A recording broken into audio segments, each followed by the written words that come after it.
এই দেখুন এইভাবে কেটে নেবেন, সবুজ পাতাগুলো এইভাবে ছাড়িয়ে নেবেন,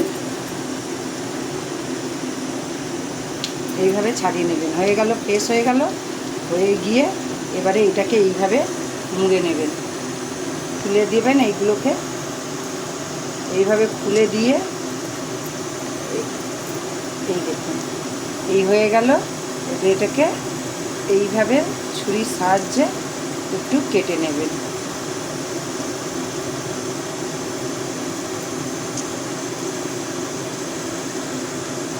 এইভাবে কেটে নেবেন, এই যে পুরো উঠে গেল।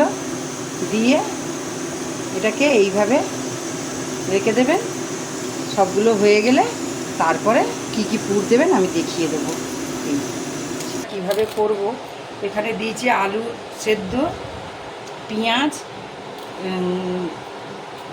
চিংড়ি মাছ, আর হচ্ছে কাঁচা লঙ্কা, আর হচ্ছে এখানে তলা হয়েছিল ধনে পাতাটা, ওই ধনে পাতা দিয়েছি। দিয়ে এটাকে একসাথে মাখবো। আর মেয়েকে একটা ব্যাটার তৈরি করব। এটাতে দিয়েছি বেসন, আর আমার কাছে চালের গুঁড়ো ছিল বলে তাই সামান্য একটু চালের গুঁড়ো দিয়েছি। আপনাদের কাছে না থাকলে আপনার বেসন দিয়েও করতে পারেন। আর একটু সামান্য নুন দেব, নুন দিয়ে দিলাম। আর এটাতেও স্বাদ মতন একটু নুন দিয়ে দিচ্ছি, একটু যাতে লঙ্কাটা একটু বেশি দেবেন, ঝাল ঝাল হলে ভালো লাগে। আর যদি বাচ্চারা খায় লঙ্কা না দিলেও চলবে, কিন্তু একটা দিয়ে দেবেন।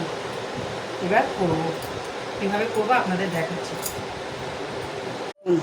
এইভাবে শ্যাবলা ফুলটাকে এরকম নেবেন, নিয়ে এই আলুটাকে মিশ্রণটাকে এইভাবে দিয়ে দেবেন। দিয়ে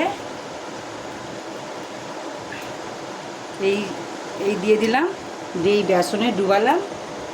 আর একটা করে দেখাচ্ছি, এই দেখুন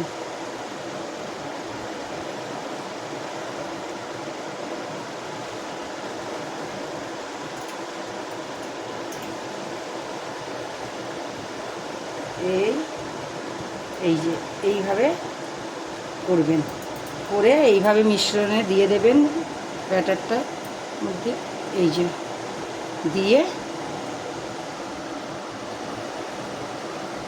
এই যে তেলে দিয়ে দেবেন।